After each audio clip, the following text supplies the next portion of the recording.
Welcome to edu और edu के हमारे इस यूट्यूब चैनल में आप सभी का स्वागत है।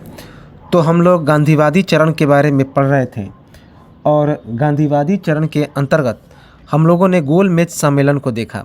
जो तीसरा गोलमेज सम्मेलन था उसी के अनुसार 1937 ईस्वी में क्या हुआ, तो 1937 ईस्वी में चुनाव कराया गया उसी तृतीय गोलमेज सम्मेलन के दौरान। और भारत सरकार अधिनियम 1935 का अंतिम रूप दिया गया।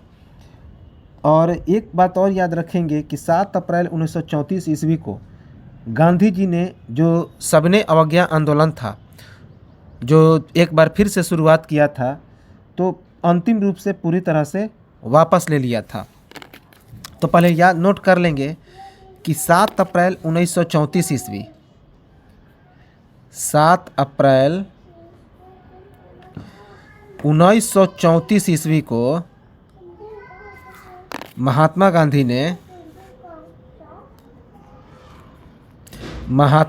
ने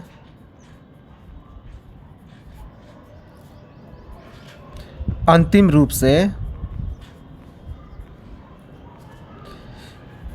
रूप से सविनय अवज्ञा आंदोलन को वापस ले लिया।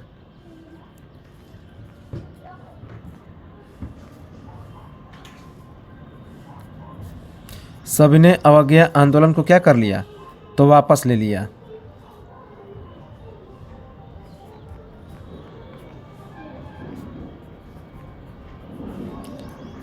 हमने बताया था कि इसी तीसरे गोलमेज सम्मेलन के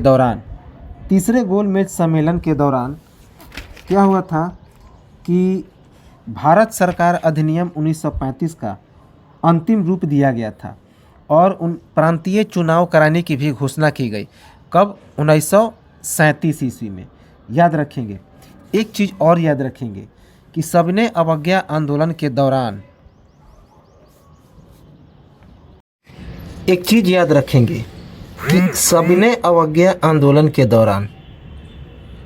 सविनय अवज्ञा आंदोलन के दौरान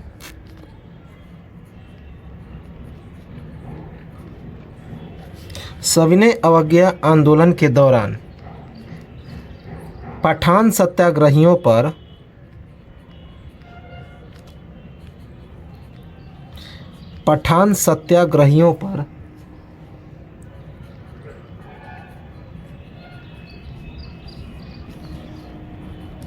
गोली चलाने से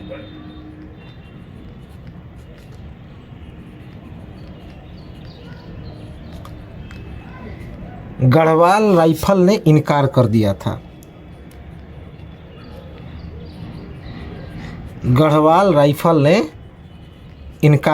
था।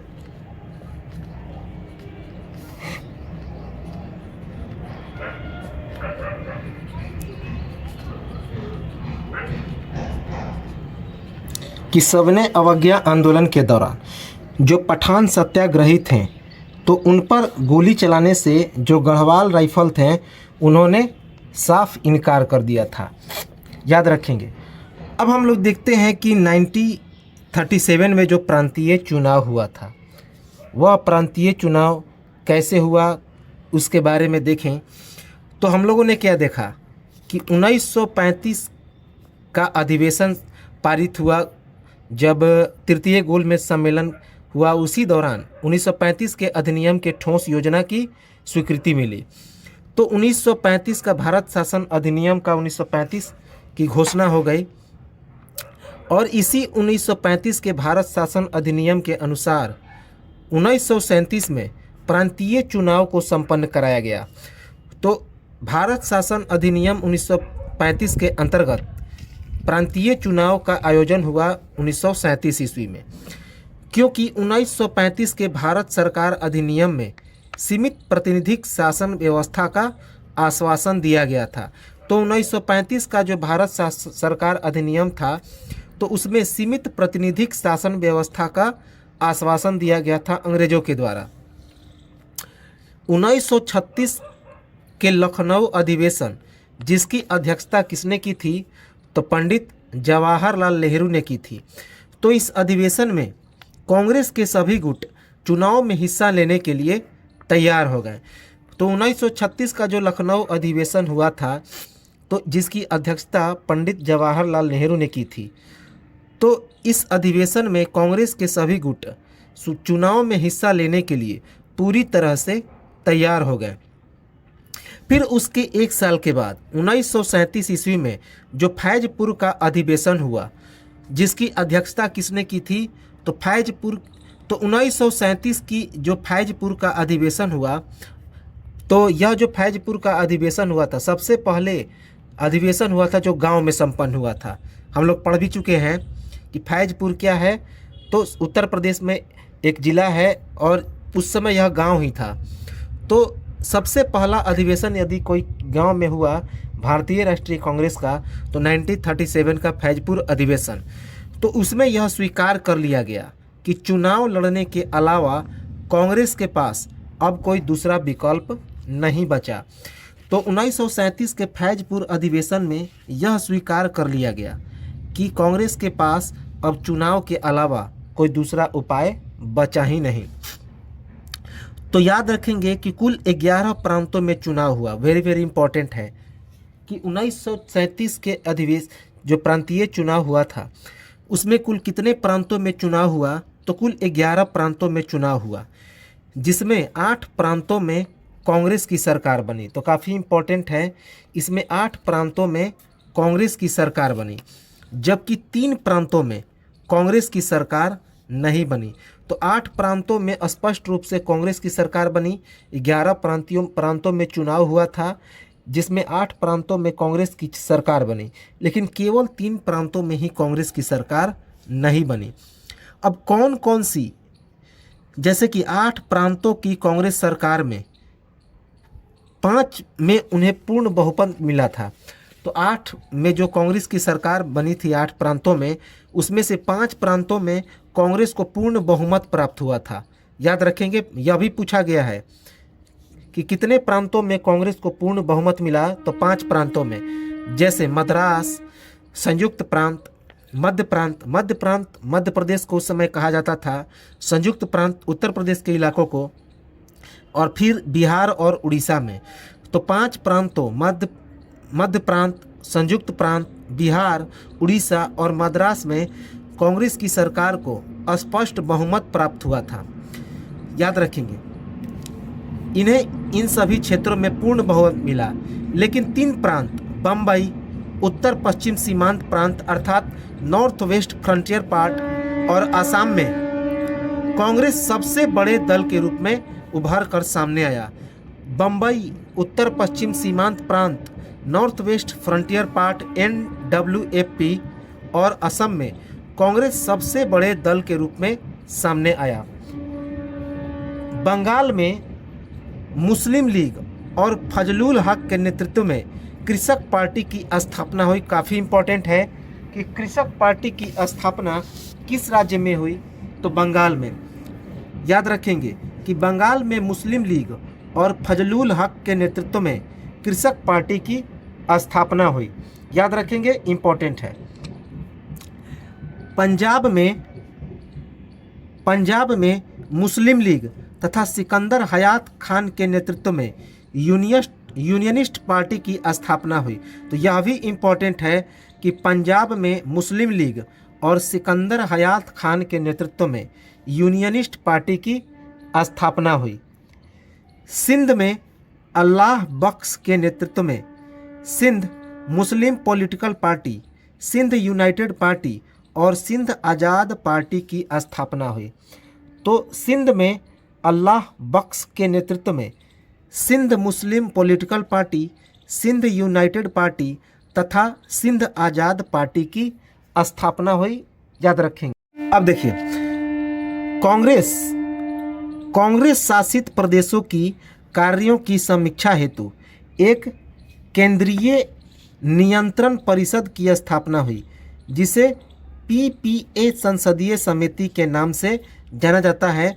तो इसकी स्थापना की गई और इसके कौन कौन से सदस्य बने? तो इसके कौन कौन से सदस्य बने, तो सरदार वल्लभ भाई पटेल, राजेंद्र प्रसाद और अबुल कलाम आज़ाद। तो कांग्रेस शासित प्रदेशों की कार्यों की समीक्षा के लिए एक केंद्रीय नियंत्रण परिषद की स्थापना हुई, जिसे पीपीए संसदीय समिति कहा जाता था, जिसके मुख्य सदस्य थे सरदार वल्लभ भाई पटेल, राजेंद्र प्रसाद और अबुल कलाम आज़ाद। एक बात और याद रखेंगे, इस 1937 के प्रांतीय चुनाव में किसी भी प्रांत में मुस्लिम लीग की सरकार नहीं बनी। यह भी पूछा गया है कि 1937 के प्रांतीय चुनाव में मुस्लिम लीग को कितने सीट पर सरकार बनी, तो एक भी सरकार नहीं बनी, एक भी प्रांत में। इसीलिए अंत में सांप्रदायिकता के आधार पर पाकिस्तान आंदोलन की शुरुआत हुई। तो मुस्लिम लीग ने समझ लिया कि यहाँ पे सांप्रदायिकता के आधार पर भेदभाव हुआ है, इसी कारण मुस्लिमों को किसी भी प्रांत में कोई वोट हासिल नहीं हुआ, उसकी सरकार किसी भी प्रांत में नहीं बनी। तो इसी कारण सांप्रदायिकता के आधार पर मुस्लिम लीग के द्वारा पाकिस्तान आंदोलन की शुरुआत शुरू हो गई। पाकिस्तान आंदोलन की शुरुआत याद रखेंगे, बहुत ही इम्पॉर्टेंट है। अब देखिए कि जब 1935 का भारत सरकार अधिनियम पारित हुआ, तो उसके बाद भारतीय कांग्रेस के द्वारा कौन कौन से महत्वपूर्ण कार्य किए गए, तो उसकी भी हम लोग चर्चा करेंगे कि जब 1935 का भारत शासन अधिनियम लागू हुआ, तो उसके बाद जो भारतीय राष्ट्रीय कांग्रेस थे, तो उन्होंने कौन कौन से महत्वपूर्ण कार्य किए। तो सबसे याद रखेंगे कि 1939 ईस्वी में द्वितीय विश्व युद्ध की शुरुआत हुई। 1939 ईस्वी में जो सेकेंड वर्ल्ड वार था, उसकी शुरुआत हो गई थी। द्वितीय विश्व युद्ध में एक तरफ मित्र राष्ट्र, जिसके अंतर्गत ब्रिटेन और फ्रांस थे, तो एक तरफ था मित्र राष्ट्र जिसमें ब्रिटेन और फ्रांस थे, जबकि दूसरी तरफ थे धुरी राष्ट्र जिसमें जर्मनी, इटली और जापान थे। तो द्वितीय विश्व युद्ध में एक तरफ थे मित्र राष्ट्र जिसमें ब्रिटेन और फ्रांस थे, जबकि दूसरी तरफ था धुरी राष्ट्र जिसमें जर्मनी, इटली और जापान था। धुरी राष्ट्र में हिटलर, जो कि जर्मनी का नाजीवाद, हिटलर जो था उसका नाजीवाद, मुसोलिनी कहाँ का था, तो इटली का, तो मुसोलिनी का फांसीवाद और जापान का सैन्यवाद प्रभावी था।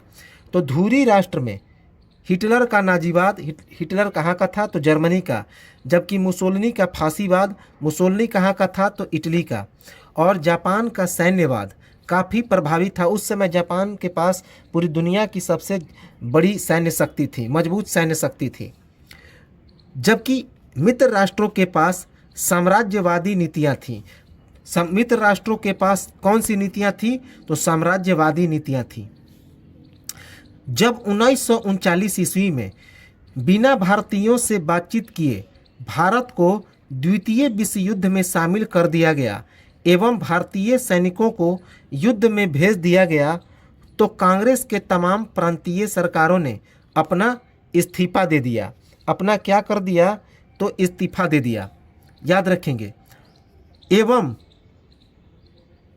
क्योंकि कांग्रेस का मानना था कि एक गुलाम दूसरे गुलाम को कैसे आज़ाद कर सकता है, क्योंकि उस समय ब्रिटेन भी फ्रांस के अंतर्गत, चूँकि ब्रिटेन भी भारतीयों का एक गुलाम ही था, क्योंकि जापान, जर्मनी और इटली उस समय एक मजबूत शक्ति थे। तो भारत की सहायता लेने पर वह विवश था। तो इसी कारण कांग्रेस का मानना था कि एक गुलाम दूसरे गुलाम को कैसे आज़ाद कर सकता है, क्योंकि भारत तो खुद एक गुलाम है, तो अंग्रेजों को कैसे आज़ाद कर सकता है।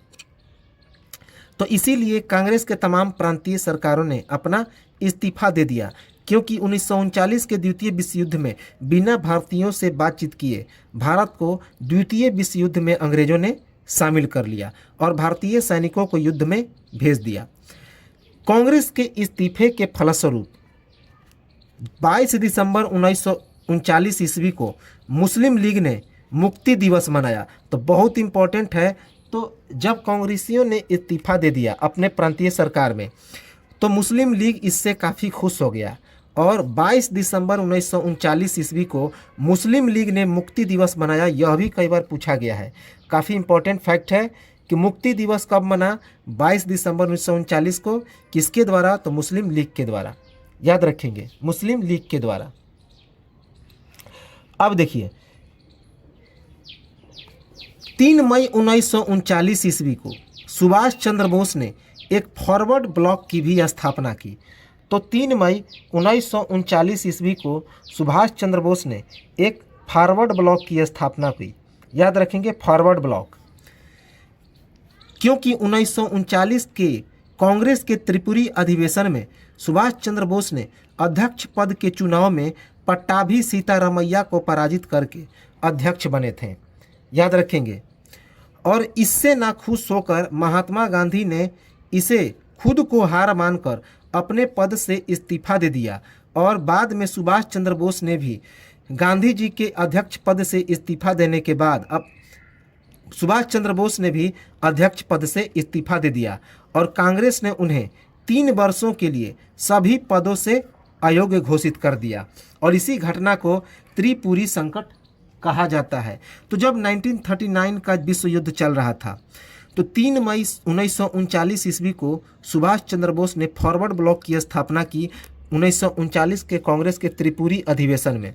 ये चीज़ें हम लोग जब अधिवेशन के बारे में पढ़ रहे थे तो देख लिए थे। और सुभाष चंद्र बोस उसमें अध्यक्ष चुने गए थे। जब चुनाव हुआ तो पट्टाभी सीतारामैया को पराजित करके सुभाष चंद्र बोस जीत गए थे और जीत के अध्यक्ष बने थे 1939 के कांग्रेस के त्रिपुरी अधिवेशन में। लेकिन सुभाष चंद्र बोस की विजयी होने पर महात्मा गांधी नाखुश हो गए और उन्होंने अपने कांग्रेस के पद से इस्तीफा दे दिया। लेकिन जब महात्मा गांधी ने इस्तीफा दिया तो सुभाष चंद्र बोस ने भी अपना इस्तीफा दे दिया अध्यक्ष के पद से, क्योंकि महात्मा गांधी को वो काफ़ी पसंद करते थे। और जब सुभाष चंद्र बोस ने इस्तीफा दे दिया तो कांग्रेस ने उन्हें 3 वर्षों के लिए सभी पदों से अयोग्य घोषित कर दिया। और इसी कारण इस घटना को त्रिपुरी संकट कहा जाता है। काफ़ी इम्पोर्टेंट है। तो त्रिपुरी संकट के बारे में पूछा जाता है कि त्रिपुरी संकट क्या है। याद रखेंगे, काफ़ी इम्पोर्टेंट है। त्रिपुरी संकट कांग्रेस का 1939 जब फॉरवर्ड ब्लॉक की स्थापना हुई थी तब। अब देखिए कि फॉरवर्ड ब्लॉक की जब स्थापना करके सुभाष चंद्र बोस ने त्याग पत्र दे दिया अपने पद से, तो शेष समय के लिए महात्मा गांधी ने डॉक्टर राजेंद्र प्रसाद को क्या कर दिया, तो इस कांग्रेस का अध्यक्ष बना दिया। तो याद रखेंगे कि सुभाष चंद्र बोस के इस्तीफे के बाद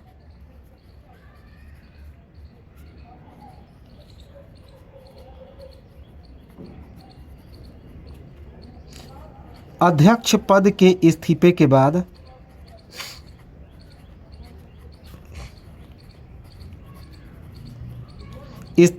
बाद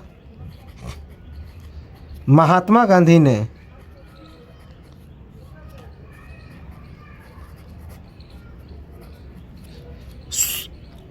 डॉक्टर राजेंद्र प्रसाद को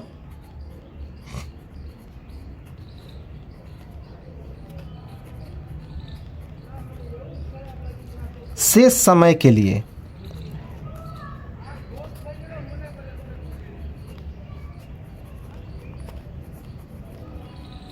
अध्यक्ष बना दिया।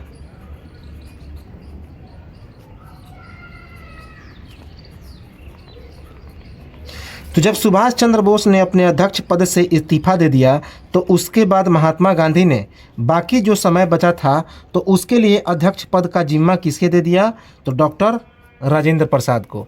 यह भी कई बार एग्जाम में पूछा गया है कि सुभाष चंद्र बोस के इस्तीफे के बाद अध्यक्ष पद की जिम्मेवारी किसने संभाली, तो डॉक्टर राजेंद्र प्रसाद ने। इम्पॉर्टेंट है। इसी बीच सुभाष चंद्र बोस ने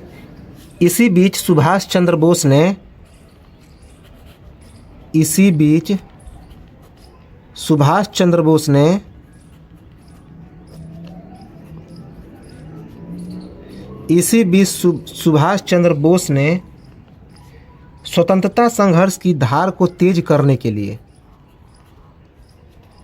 स्वतंत्रता संघर्ष की धार को तेज करने के लिए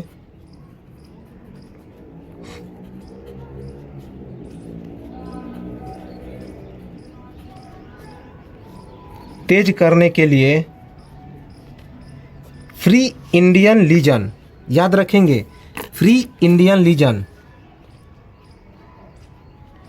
फ्री इंडियन लीजन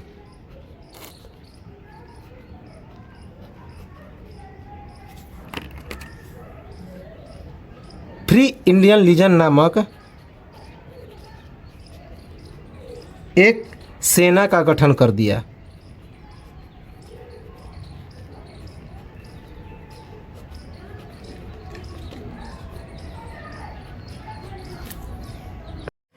अब देखिए 1934 की घटना है।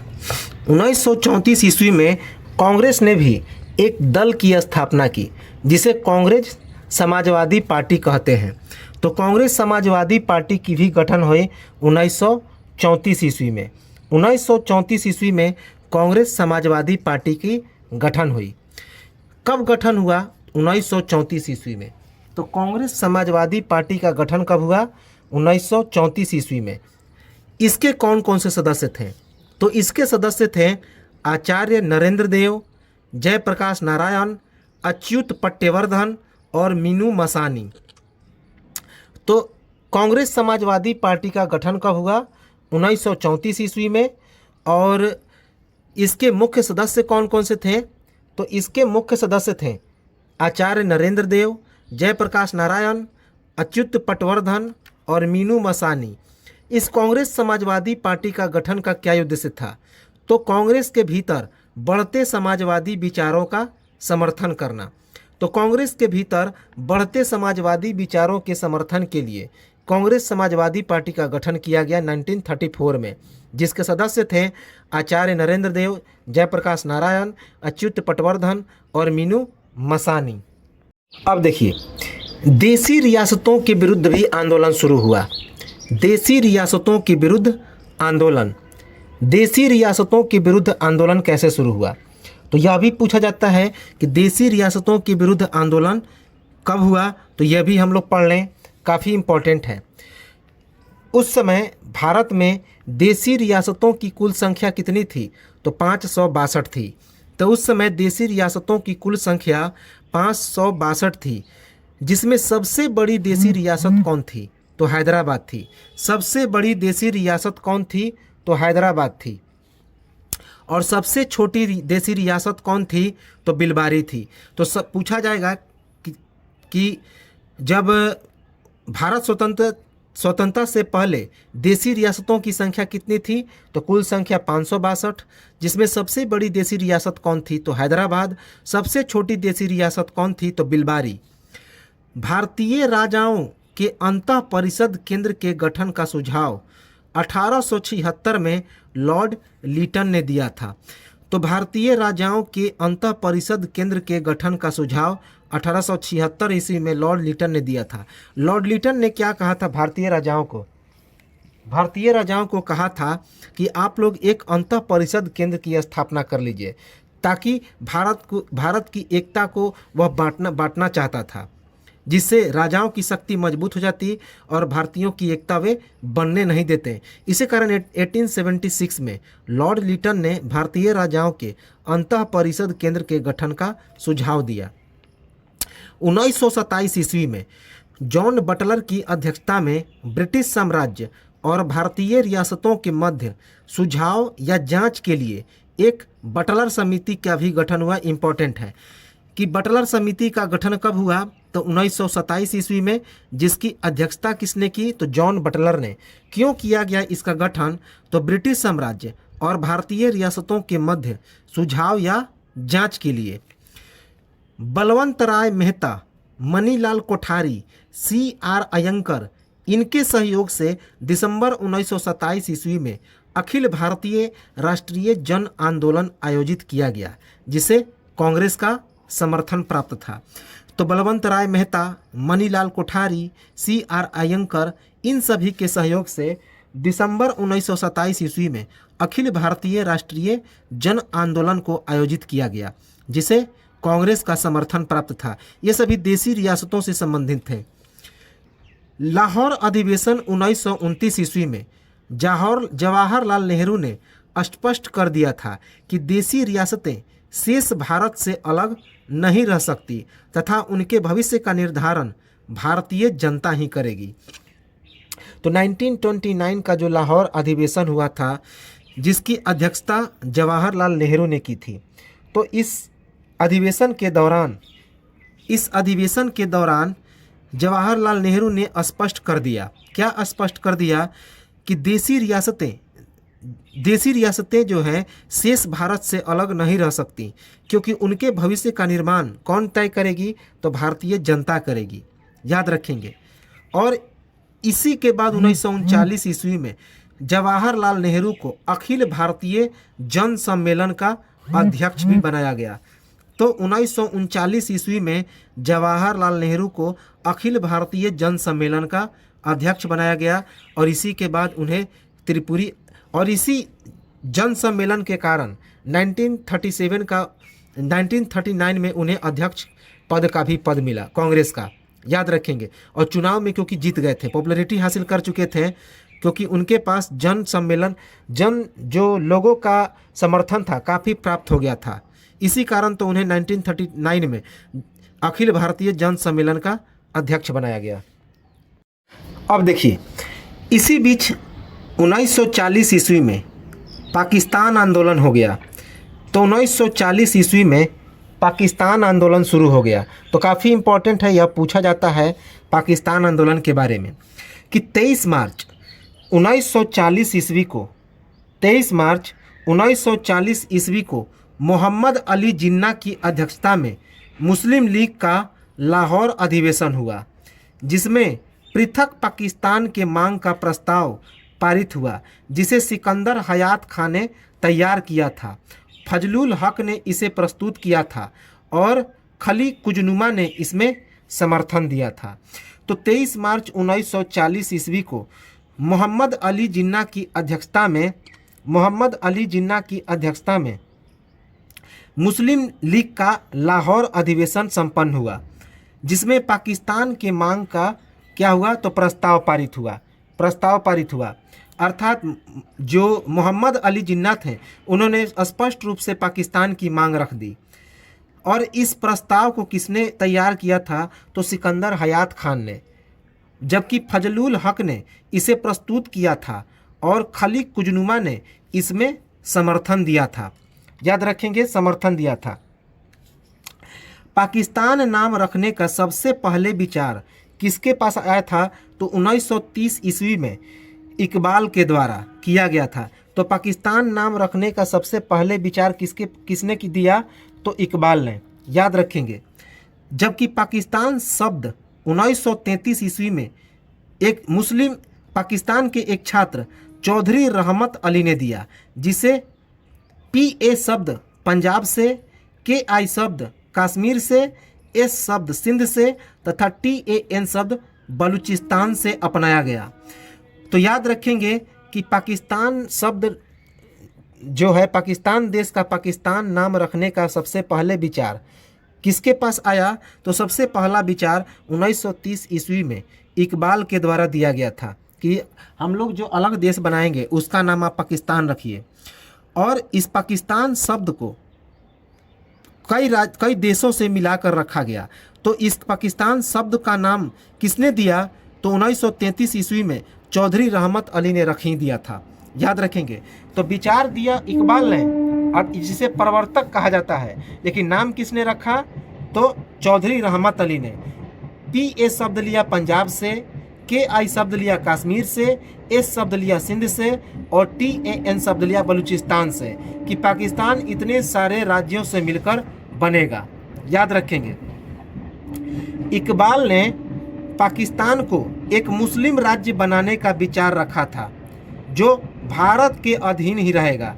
तो वास्तव में जो इकबाल था, उसने क्या किया कि पाकिस्तान को एक मुस्लिम राज्य बनाने का विचार रखा था, अलग देश बनाने का विचार नहीं रखा था। लेकिन क्योंकि वह पाकिस्तान को तो बनाना चाहता था, लेकिन भारत के अधीन। वह पाकिस्तान एक राज्य बनाना चाहता था, न कि देश, लेकिन चौधरी रहमत अली ने इसे एक देश ही बना दिया।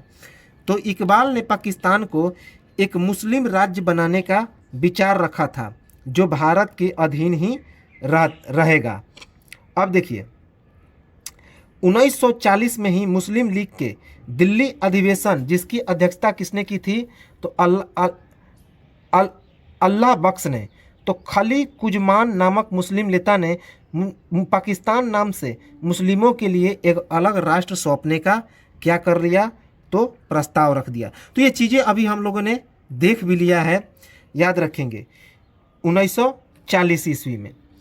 अब देखिए, ये चीज़ें पूछी जाती है, कन्फ्यूजन होती है कि जो लाहौर अधिवेशन हुआ था 1940 ईस्वी में, जिसकी अध्यक्षता मोहम्मद अली जिन्ना ने की थी, तो उसमें मुस्लिमों के लिए भारत से अलग राष्ट्र पाकिस्तान की मांग रखी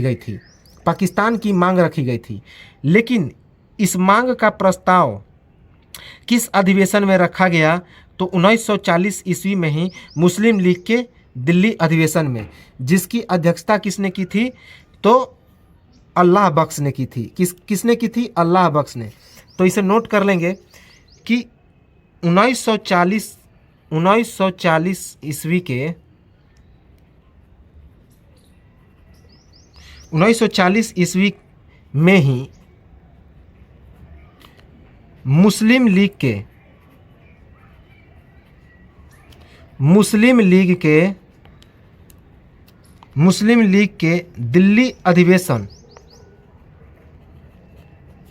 दिल्ली अधिवेशन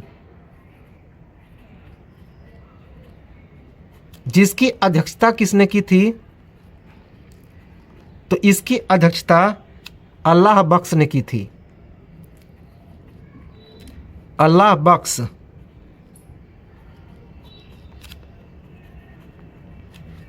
तो अल्लाह अधिवेशन में किसने, तो खुली कुजनुमा ने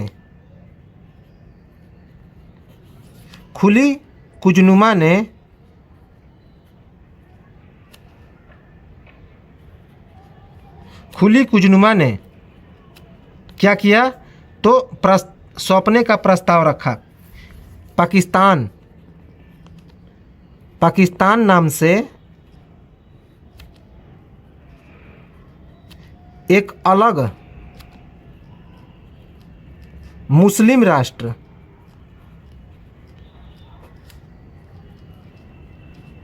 सौंपने का प्रस्ताव रखा।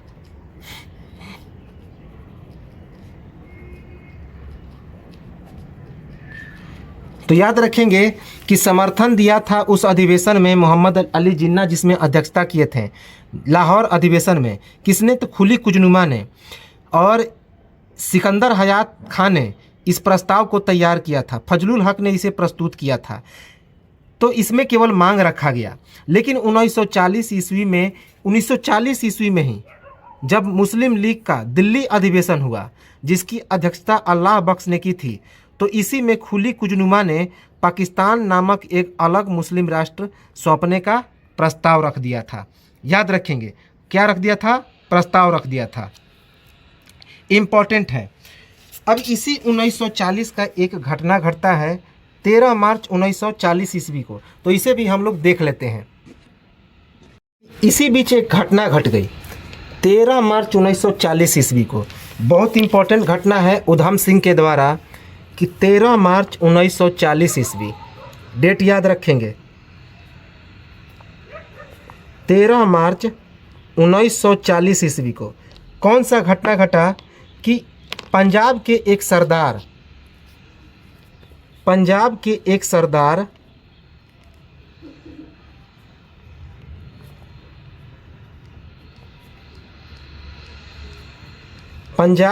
सरदार जिनका नाम था उधम सिंह। तो पंजाब के एक सरदार उधम सिंह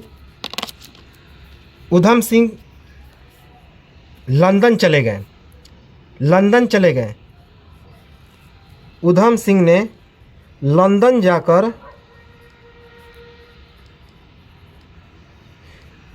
पूर्व लेफ्टिनेंट पूर्व लेफ्टिनेंट गवर्नर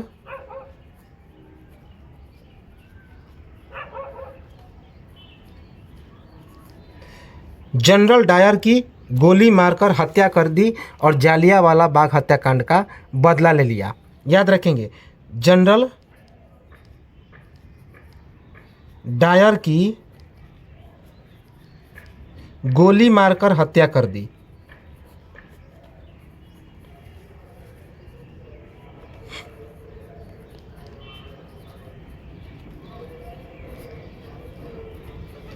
और जालियांवाला बाग हत्याकांड का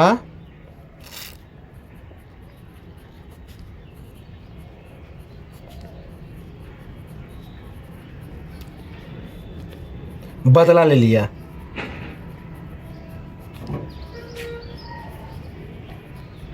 तो इसी बीच 13 मार्च 1940 ईस्वी को एक घटना घट गई। तो पंजाब के एक सरदार थे जिनका नाम था सरदार उधम सिंह। तो वे लंदन चले गए और लंदन में जाकर जनरल डायर को, जो कि पूर्व लेफ्टिनेंट गवर्नर था, वही जनरल डायर जिसने 1913 ईस्वी में बैसाखी के दिन इतनी सारी गोलियां बरसा दी कि जो जालियांवाला बाग था अमृतसर में, वहाँ पे जुलूस और सभाएं चल रही थी। निहत्थे लोगों को 1000 निहत्थे लोगों को उसने गोली मारकर हत्या कर दी थी, गोली चलाने का आदेश दे दिया था। तो इसी का बदला लिया उधम सिंह ने और लंदन में जाकर गोली मारकर उस जनरल डायर की हत्या कर दी। डेट याद रखेंगे, बहुत इंपॉर्टेंट है, 13 मार्च 1940 को। कहाँ पे हत्या? लंदन में। किसके द्वारा? सरदार उधम सिंह के द्वारा। किसकी? तो जनरल डायर की। याद रखेंगे, जिसने कि जालियांवाला बाग हत्याकांड कराया था। अब इसी बीच अगस्त प्रस्ताव पारित हो गया। अगस्त प्रस्ताव पारित हुआ 1940 ईस्वी में। अगस्त प्रस्ताव, जिसे अगस्त ऑफर कहा जाता है। क्या कहा जाता है? तो अगस्त ऑफर या अगस्त प्रस्ताव कहा जाता है। अब देखिए, मार्च 1940 ईस्वी को कांग्रेस ने अपने रामगढ़ अधिवेशन में अल्लाद ने एक प्रस्ताव पारित कर सरकार से कहा कि यदि वह केंद्र में एक अंतरिम राष्ट्रीय सरकार गठित कर दे तो कांग्रेस द्वितीय विश्व युद्ध में सरकार का सहयोग करेगी। तो मार्च 1940 में कांग्रेस ने अपने रामगढ़ अधिवेशन में जो अल्लाद थे, उन्होंने क्या कहा? एक प्रस्ताव पारित किया और सरकार से कहा कि यदि वह केंद्र में एक अंतरिम राष्ट्रीय सरकार को गठित करे तो कांग्रेस द्वितीय विश्व युद्ध में सरकार का सहयोग करेगी।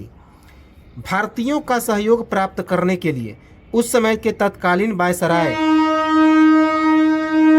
लॉर्ड लिनलिथगो, तो उस समय के तत्कालीन वायसराय लॉर्ड लिनलिथगो ने 8 अगस्त 1940 में एक घोषणा की, जिसे अगस्त प्रस्ताव के नाम से जाना गया। तो भारतीयों का सहयोग प्राप्त करने के लिए उस समय के तत्कालीन वायसराय कौन थे? Lord Linlithgow.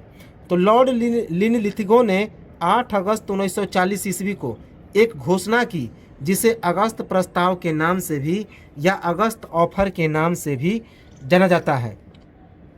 लेकिन कांग्रेसियों ने इसे अस्वीकार कर दिया। कांग्रेसियों ने इसे स्वीकार नहीं किया। तो क्यों नहीं स्वीकार किया? क्योंकि संविधान निर्माण की तिथि अभी सुनिश्चित नहीं थी। संविधान निर्माण की तिथि अभी सुनिश्चित नहीं थी। भारतीयों को युद्ध में शामिल करने के बाद युद्ध सलाहकार परिषद का कोई औचित्य नहीं है। तो वायसराय ने क्या कहा था? जो लॉर्ड लिनलिथगो था, उसने कहा युद्ध के बाद हम लोग आपके एक देश में युद्ध सलाहकार परिषद का गठन कर देंगे, जो युद्ध संबंधी कई विचारों को देखेगा और कितने लोगों को क्या नुकसान हुआ ये सब भी देखेगा। तो कांग्रेसियों ने, भारतीयों ने क्या सोचा कि जब युद्ध में ही शामिल हो जाएंगे तो उसके बाद युद्ध सलाहकार परिषद रह के क्या करेगा? तो इसीलिए कांग्रेसियों ने इसे अस्वीकार कर दिया। कांग्रेस डोमिनियन स्टेट के स्थान पर पूर्ण स्वराज चाहते थे। लॉर्ड लिनलिथगो ने कहा कि युद्ध के बाद हम आपको एक डोमिनियन स्टेट का दर्जा दे देंगे, लेकिन कांग्रेस ने कहा कि नहीं, अब डोमिनियन स्टेट का समय चला गया, अब हमें पूरा स्वराज चाहिए। आप यहाँ से देश को छोड़िए और भारतीयों के शासन हाथ में सत्ता को सौंप दीजिए।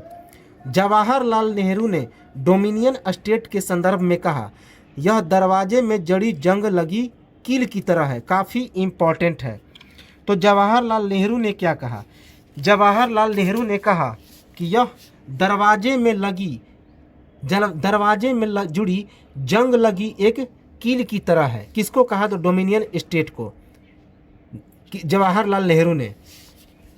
मुस्लिम लीग ने कांग्रेस की इस उद्देश्यों को अस्वीकार कर मुस्लिमों के लिए पृथक पाकिस्तान की मांग कर दी।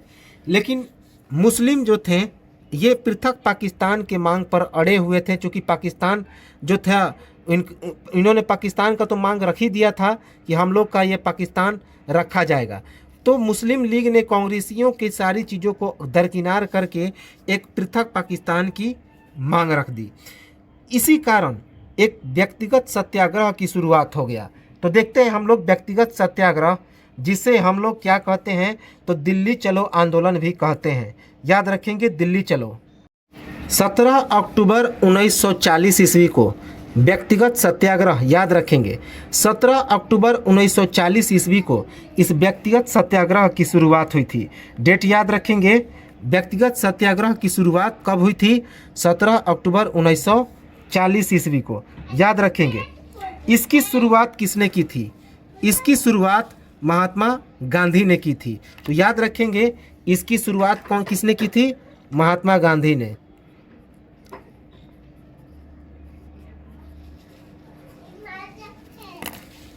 इसकी शुरुआत करता थे महात्मा गांधी।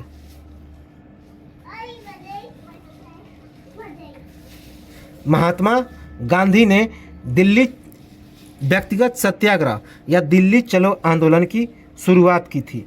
किस जगह से शुरुआत की थी? तो पवनार नामक स्थान से। याद रखेंगे, इस सत्याग्रह की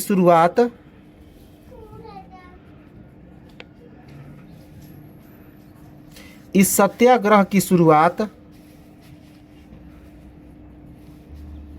पवनार नामक स्थान से हुई। पवनार नामक स्थान से हुई।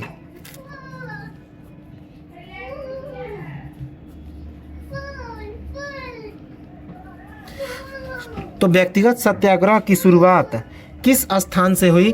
पवनार नामक स्थान से। कब हुई? तो 17 अक्टूबर 1940 ईस्वी। शुरुआत किसने किया?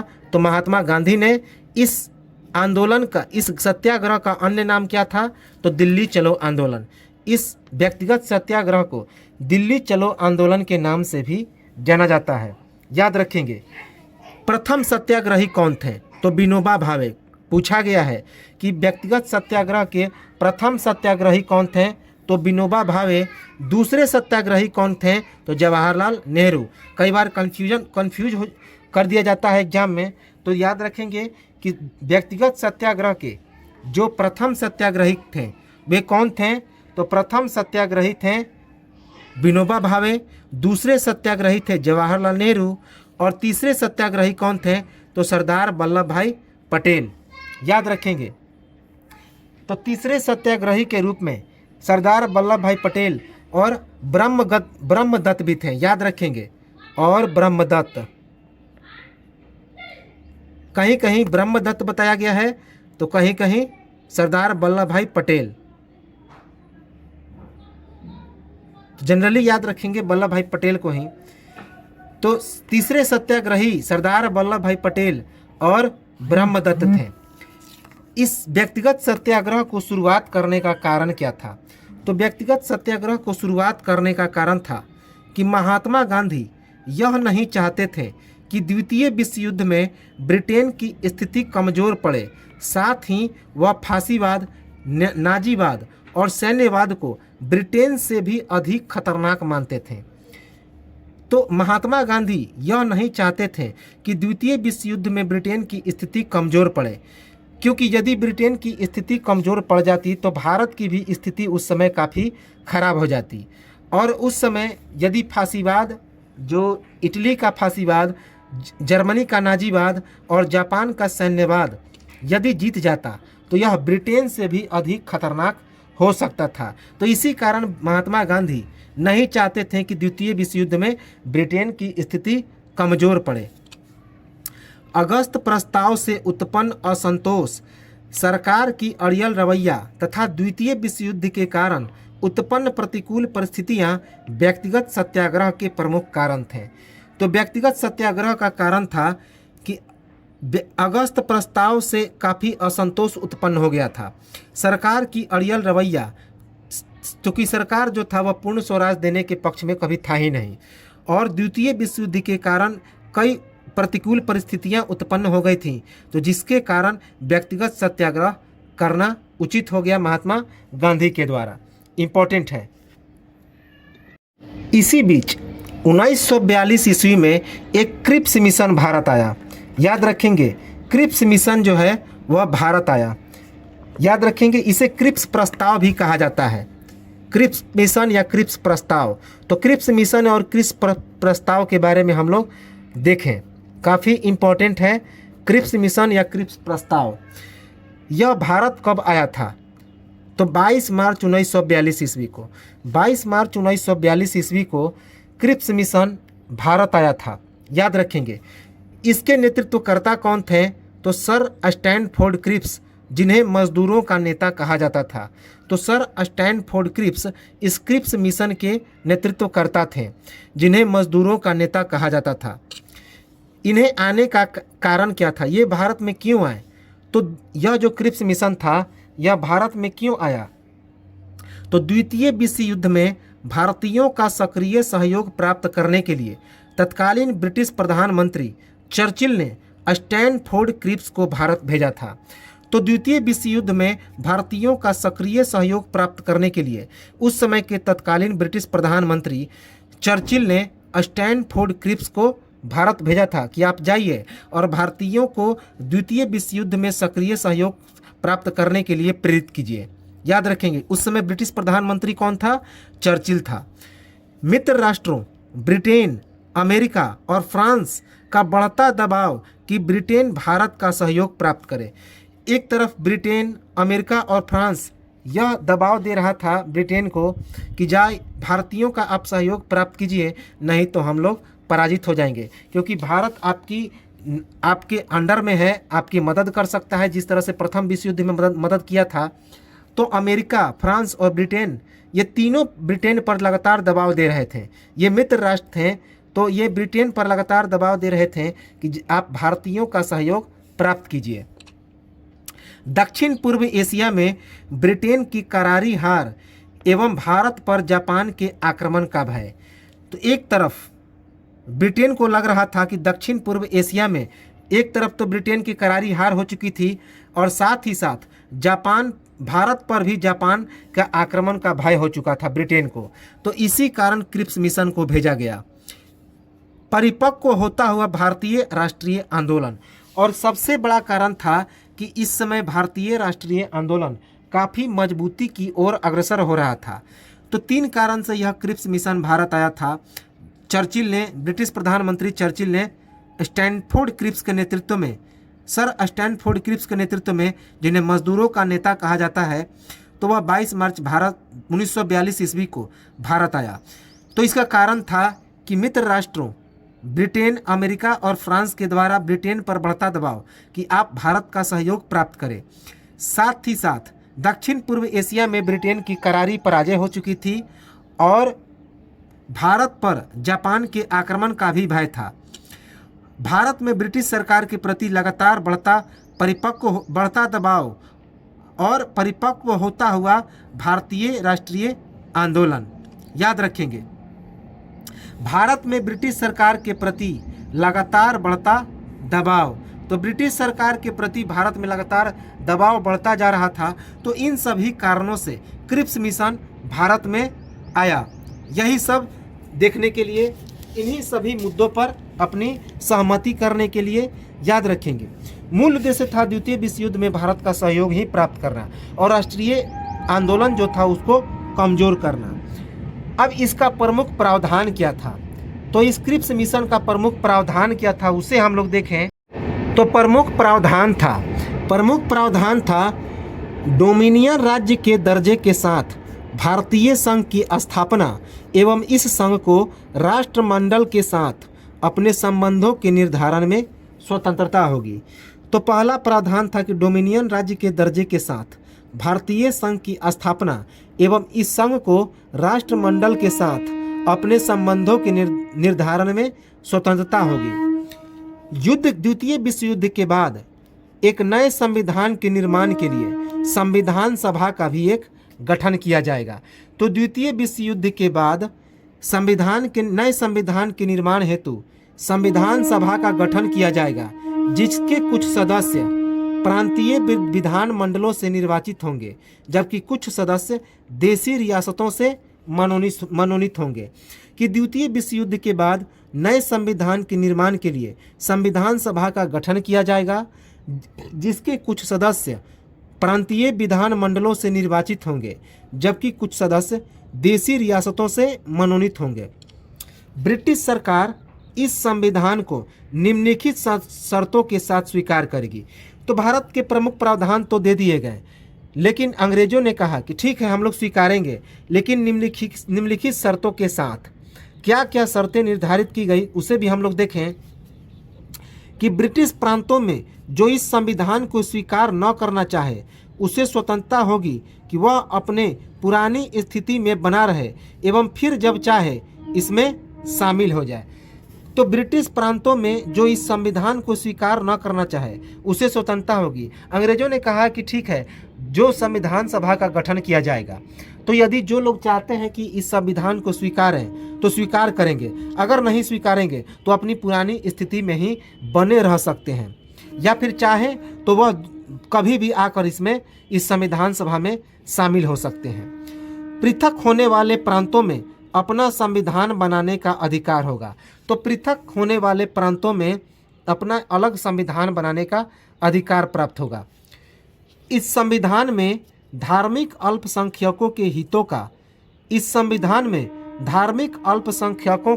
का भी ध्यान रखना होगा। तो याद रखेंगे, इस संविधान में धार्मिक अल्पसंख्यकों के हितों का भी क्या करना पड़ेगा, ध्यान रखना होगा। 4 जनवरी तक संविधान नहीं बटेगा, ब्रिटिश सरकार द्वारा ही भारत की रक्षा की जाएगी। तो क्या किया जाएगा, अंग्रेजों ने कहा कि 4 जनवरी तक संविधान नहीं बटेगा और अंग्रेजों के द्वारा ही भारत की रक्षा की जाएगी। याद रखेंगे, भारत की क्या की जाएगी, तो रक्षा की जाएगी। क्रिप्स मिशन को अस्वीकार कर दिया गया। अब क्रिप्स मिशन को क्यों अस्वीकार कर दिया गया? क्यों? कांग्रेस डोमिनियन स्टेट के स्थान पर पूर्ण स्वराज चाहती थी। तो भारत की जो कांग्रेस थी वह पूर्ण स्वराज पर अड़ गई थी। जो कांग्रेस थी वह पूर्ण स्वराज के नीचे कुछ भी मानने को तैयार नहीं थी। याद रखेंगे कि कांग्रेस डोमिनियन स्टेट के स्थान पर पूर्ण स्वराज चाहती थी। देशी रियासतों का मनोनीत करने का अधिकार कांग्रेस चाहती थी। कांग्रेस चाहती थी कि हम लोग ही देशी रियासत को मनोनीत करें। प्रांतों की पृथक संविधान बनाने का अधिकार कांग्रेस चाहती थी। कांग्रेस प्रांतों के लिए एक पृथक संविधान बनाने का अधिकार चाहती थी कि हमारा एक जो होगा एक अलग संविधान होगा अलग प्रांतों के लिए। सत्ता के तुरंत हस्तांतरण की योजना का अभाव था कांग्रेस के अनुसार क्रिप्स मिशन में। तो कांग्रेस के अनुसार क्रिप्स मिशन में क्या कहा गया? कांग्रेस ने कहा कि क्रिप्स मिशन में सत्ता के तुरंत हस्तांतरण की योजना का अभाव था। याद रखेंगे कि कांग्रेस के अनुसार क्रिप्स मिशन में सत्ता के तुरंत हस्तांतरण की योजना का अभाव था, कि क्रिप्स मिशन के बाद सत्ता का हस्तांतरण तुरंत नहीं होगा। यह कांग्रेस के अनुसार कांग्रेस को क्या था, ऐसा लग रहा था। मुस्लिम लीग एक पृथक पाकिस्तान चाहती थी और वह एकल भारतीय संघ की स्थापना के खिलाफ थे, और यहाँ पर मुस्लिम लीग अड़ा हुआ था एक अलग पृथक पाकिस्तान के लिए, और वह एकल भारतीय संघ की स्थापना के क्या था, तो खिलाफ था। वह एकल भारतीय संघ की स्थापना कभी नहीं चाहता था। वह एक अलग पाकिस्तान प्रांत बनाने के लिए क्या था, तो आतुर था। तो इसी क्रिप्स प्रस्ताव में पाकिस्तान को मान्यता भी प्रदान कर दी गई। तो याद रखेंगे, काफ़ी इम्पोर्टेंट है कि इसी क्रिप्स प्रस्ताव के अंतर्गत तो 1942 ईस्वी में 1942 ईस्वी में इसी क्रिप्स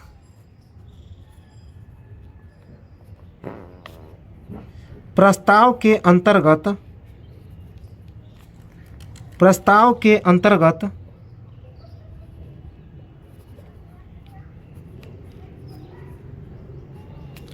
पृथक राष्ट्र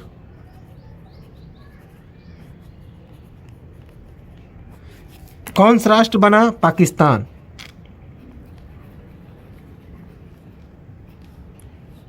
तो पाकिस्तान की मांग को स्वीकृति मिल गई।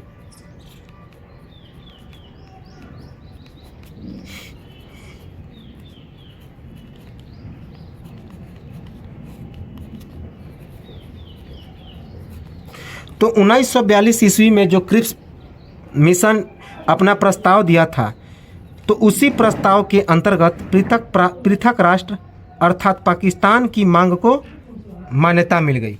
याद रखेंगे, इसे क्या मिल गई? तो मान्यता मिल गई। अब महात्मा गांधी ने और जवाहरलाल नेहरू ने इस क्रिप्स प्रस्ताव को, क्रिप्स मिशन को कुछ चीज़ें कहा। क्रिप्स प्रस्ताव को अस्वीकार करते हुए कई सारे बातें कह डाली। तो महात्मा गांधी ने क्रिप्स प्रस्ताव को क्या कहा और जवाहरलाल नेहरू ने क्रिप्स प्रस्ताव को क्या कहा, तो उससे हम लोग देखें। महात्मा गांधी ने क्रिप्स मिशन को पोस्ट डेटेड चेक कहा, अर्थात यह आगे की तारीख का चेक है। तो महात्मा गांधी ने क्रिप्स मिशन को पोस्ट डेटेड चेक कह दिया, काफ़ी इंपॉर्टेंट है, अर्थात आगे की तारीख का चेक कहा। उनके अनुसार क्रिप्स मिशन एक ऐसा चेक है जिसका बैंक नष्ट होने वाला है। तो उनके अनुसार क्रिप्स मिशन एक ऐसा चेक है जिसका बैंक नष्ट होने वाला है। पोस्ट डेटेड चेक, आगे की तारीख का चेक कहा महात्मा गांधी ने। पूछा गया है, जवाहरलाल नेहरू ने कहा क्रिप्स मिशन के संबंध में कहा कि ऐसा चेक जिसका चेक बैंक की भुगतान पर निर्भर है। तो यह जो क्रिप्स मिशन है ऐसा चेक है जिसका चेक बैंक की भुगतान पर निर्भर है, यह बात कहा जवाहरलाल नेहरू ने। जवाहरलाल नेहरू ने क्रिप्स मिशन के संबंध में कहा कि क्रिप्स मिशन एक ऐसा चेक है जिसका चेक बैंक की भुगतान पर निर्भर है।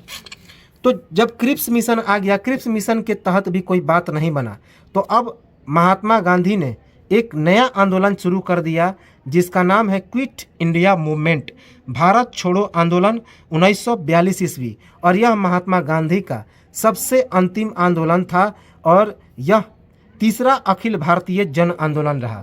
तो पहला कौन था? पहला अखिल भारतीय जन आंदोलन था असहयोग आंदोलन, दूसरा सबने अवज्ञा आंदोलन और तीसरा रहेगा भारत छोड़ो आंदोलन या क्विट इंडिया मूवमेंट। इसी में करो या मरो का नारा भी दिया गया, अंग्रेजों भारत छोड़ो का नारा दिया गया।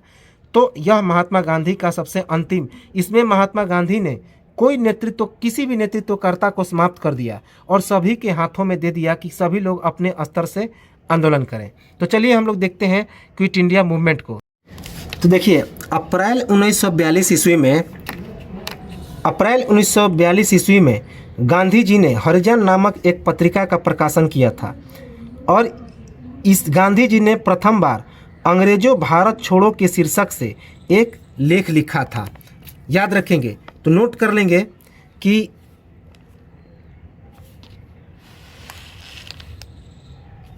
अप्रैल 1942 ईस्वी में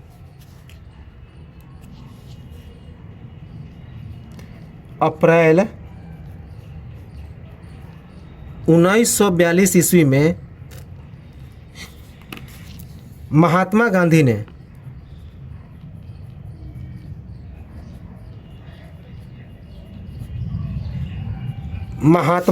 ने हरिजन नामक एक पत्रिका का प्रकाशन किया। हरिजन नामक एक पत्रिका का प्रकाशन किया।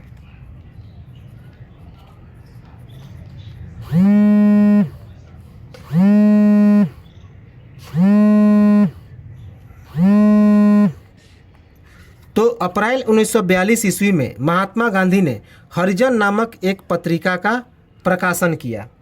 याद रखेंगे, और इस पत्रिका में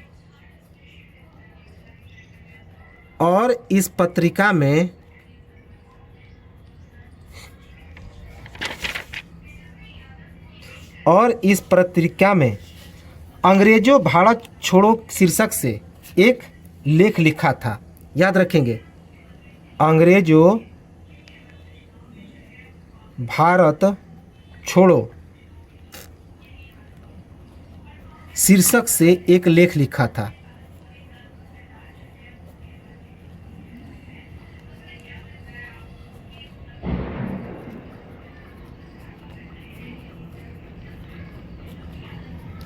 तो अप्रैल 1942 ईस्वी में महात्मा गांधी ने हरिजन नामक एक पत्रिका का प्रकाशन किया था और इस पत्रिका में अंग्रेजों भारत छोड़ो शीर्षक से एक लेख भी लिखा था। याद रखेंगे। अब देखिए, तो इसी हरिजन के पत्रिका के आधार पर जो उन्होंने लेख लिखा, तो अंग्रेजों भारत छोड़ो आंदोलन का प्रस्ताव यहाँ से पारित हो गया। तो सबसे पहले इस भारत छोड़ो आंदोलन क्विट इंडिया मूवमेंट कब हुआ था? 1942 ईस्वी में। 1942 ईस्वी में इस आंदोलन का और नाम क्या क्या था?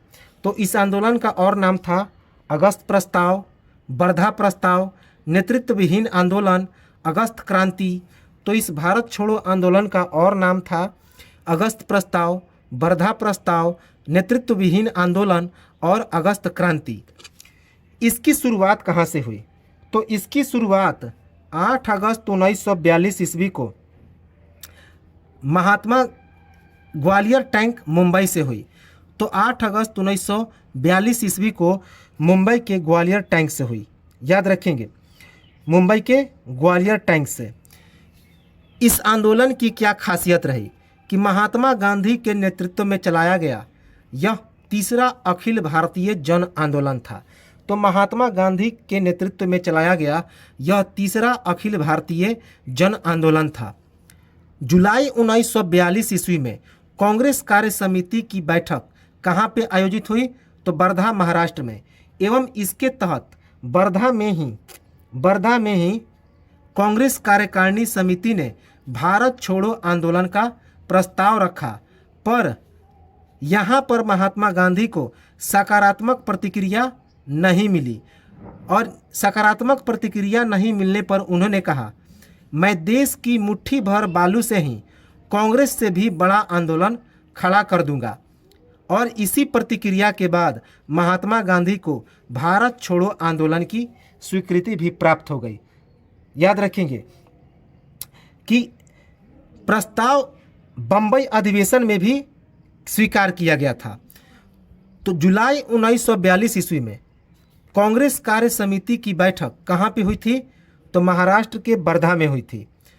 और इसके तहत वर्धा में ही कांग्रेस कार्यकारिणी समिति ने भारत छोड़ो आंदोलन का प्रस्ताव रखा, पर यहाँ पर महात्मा गांधी को सकारात्मक प्रतिक्रिया नहीं मिली। और सकारात्मक प्रतिक्रिया नहीं मिलने पर महात्मा गांधी ने कहा, मैं देश की मुट्ठी भर बालू से ही कांग्रेस से भी बड़ा आंदोलन खड़ा कर दूंगा। और इसी प्रतिक्रिया के बाद महात्मा गांधी को भारत छोड़ो आंदोलन की स्वीकृति प्राप्त हो गई। 8 अगस्त 1942 ईस्वी को ग्वालियर टैंक मुंबई से महात्मा गांधी ने इस आंदोलन की घोषणा की। इसी कारण इसे अगस्त प्रस्ताव या अगस्त क्रांति भी कहा जाता है। तो इसे अगस्त प्रस्ताव या अगस्त क्रांति क्यों कहा जाता है? क्योंकि अगस्त में ग्वालियर टैंक मुंबई से इस आंदोलन की घोषणा की गई। याद रखेंगे। और कांग्रेस के बम्बई अधिवेशन में ही इसे स्वीकार कर लिया गया, इसके प्रस्ताव को। तो यहाँ पे एक कि कांग्रेस के 1942 ईस्वी के बम्बई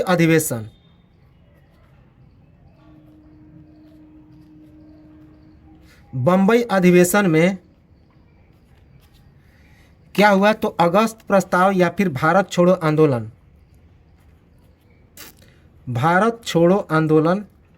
का प्रस्ताव पारित हुआ। आंदोलन का प्रस्ताव पारित हुआ,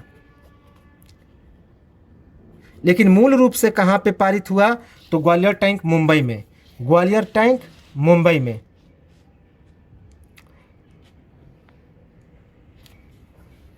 अब इसी कारण चूंकि यह अगस्त में इस आंदोलन की घोषणा हुई, 8 अगस्त 1942 ईस्वी, डेट याद रखेंगे, 8 अगस्त 1942 ईस्वी को घोषणा हुई और इसी कारण इसे अगस्त प्रस्ताव या अगस्त क्रांति के नाम से भी जाना जाता है। भारत छोड़ो आंदोलन के तहत महात्मा गांधी ने 3 नारे दिए। तो भारत छोड़ो आंदोलन के तहत महात्मा गांधी ने 3 नारे दिए। कौन कौन? अंग्रेजों भारत छोड़ो, दूसरा करो या मरो, और तीसरा प्रत्येक व्यक्ति अपना नेतृत्वकर्ता स्वयं होगा। तो इस आंदोलन के तहत, भारत छोड़ो आंदोलन के तहत, जो कि 1942 में हुआ, इसमें महात्मा गांधी ने 3 नारे दिए। अंग्रेजों भारत छोड़ो, करो या मरो, और प्रत्येक व्यक्ति अपना नेतृत्वकर्ता स्वयं होगा।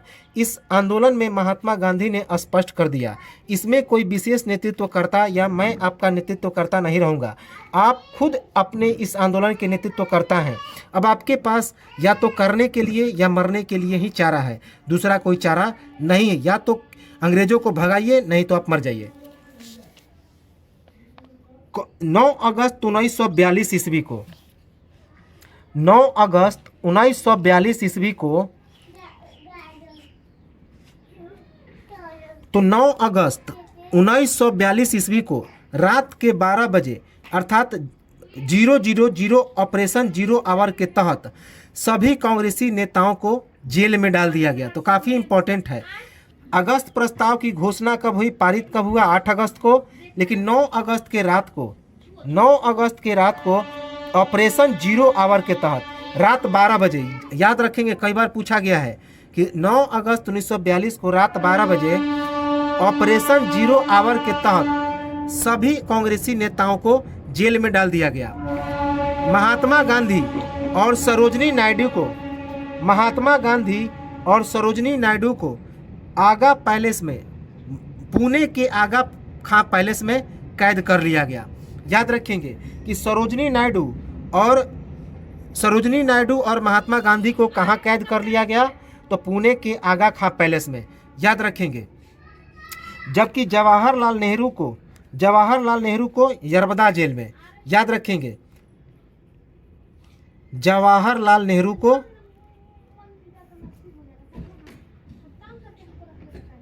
यरबदा जेल में,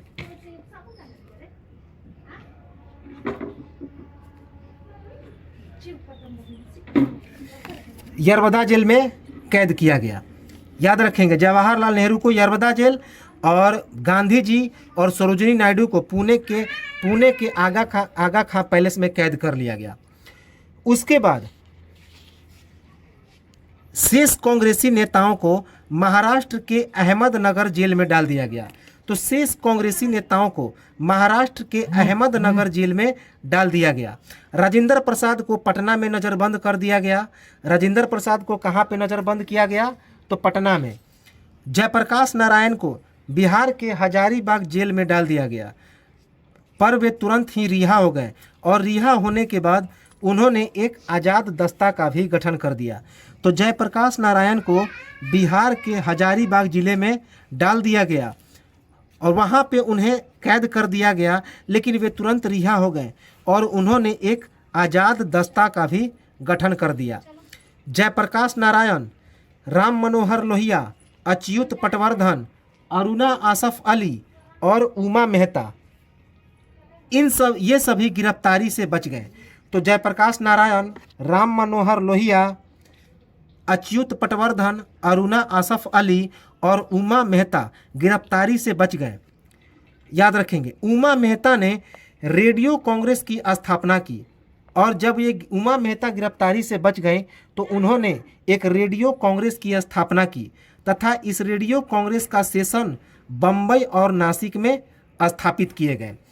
और उमा मेहता ने एक रेडियो कांग्रेस की स्थापना की, याद रखेंगे, और इस रेडियो कांग्रेस का सेशन बम्बई और नासिक में स्थापित किया गया। याद रखेंगे, अहमदाबाद, मुंबई तथा जमशेदपुर में मजदूरों ने लंबी हड़ताल की। तो अहमदाबाद, मुंबई तथा जमशेदपुर में मजदूरों ने लंबी हड़ताल की। याद रखेंगे, उत्तर प्रदेश के बलिया जिले में चीतू पांडे, बंगाल के तामलुक जिले में जातीय सरकार तथा महाराष्ट्र के सतारा में वाईबी चौहान और लाला पाटिल ने समानांतर सरकारों का गठन किया। तो उत्तर प्रदेश के बलिया जिले में जीतू पांडे, बंगाल के तामलुक जिले में जातीय सरकार तथा महाराष्ट्र के सतारा में वाईबी चौहान और लाला पाटिल ने समानांतर सरकारों का गठन किया, जिसमें सतारा की जो सरकार थी सबसे लंबे समय तक रही। तो सतारा की सरकार काफ़ी लंबे समय तक रही, याद रखेंगे। अब देखिए कि मुस्लिम लीग ने इस आंदोलन में भाग नहीं लिया, तो नोट कर लेंगे कि मुस्लिम लीग भारत छोड़ो आंदोलन में भाग नहीं लिया।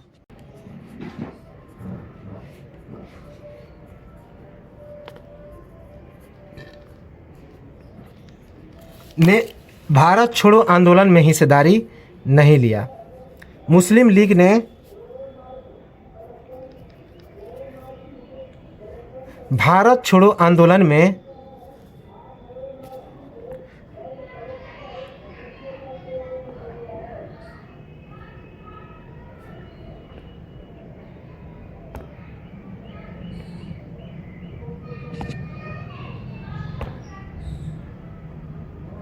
तो मुस्लिम लीग ने भारत छोड़ो आंदोलन में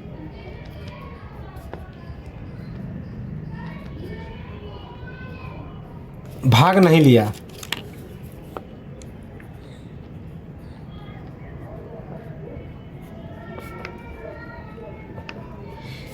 उसके बाद बड़े नेताओं की गिरफ्तारी के बाद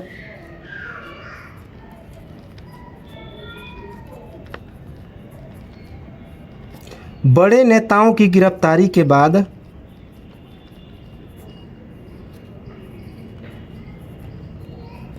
बड़े नेताओं की गिरफ्तारी के बाद आंदोलन की कमान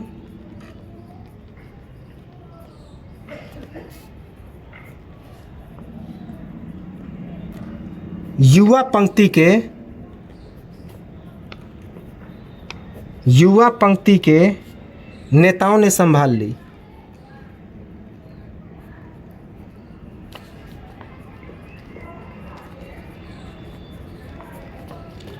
और जगह जगह हिंसा भी हुई, और जगह जगह क्या हुई, तो हिंसा हुई।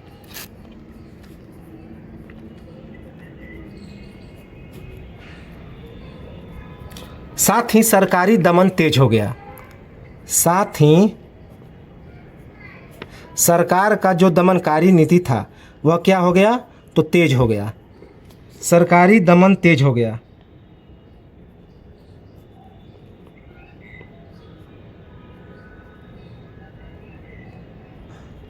एक चीज़ और याद रखेंगे कि 10 फरवरी 1943 ईस्वी को 10 फरवरी 1943 ईस्वी को कि 10 फरवरी 1943 ईस्वी को महात्मा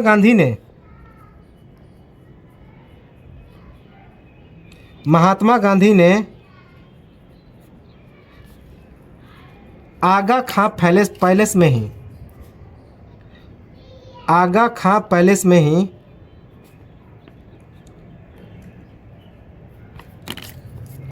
पैलेस में ही 21 दिनों का उपवास रखने की घोषणा की। 21 दिनों के उपवास रखने की घोषणा कर डाली।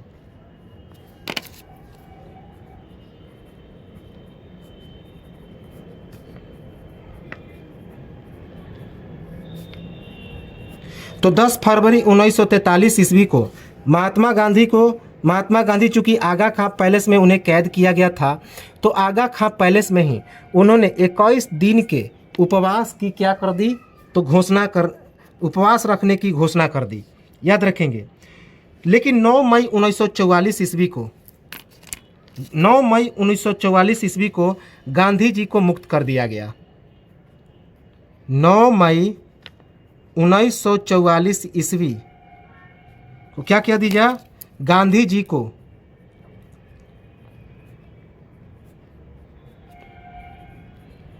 नज़रबंदी से मुक्त कर दिया गया। अर्थात आगा खां पैलेस में उन्हें नज़रबंद किया गया था। तो 9 मई 1944 ईस्वी को गांधी जी को नज़रबंदी से क्या कर दिया गया, तो मुक्त कर दिया गया।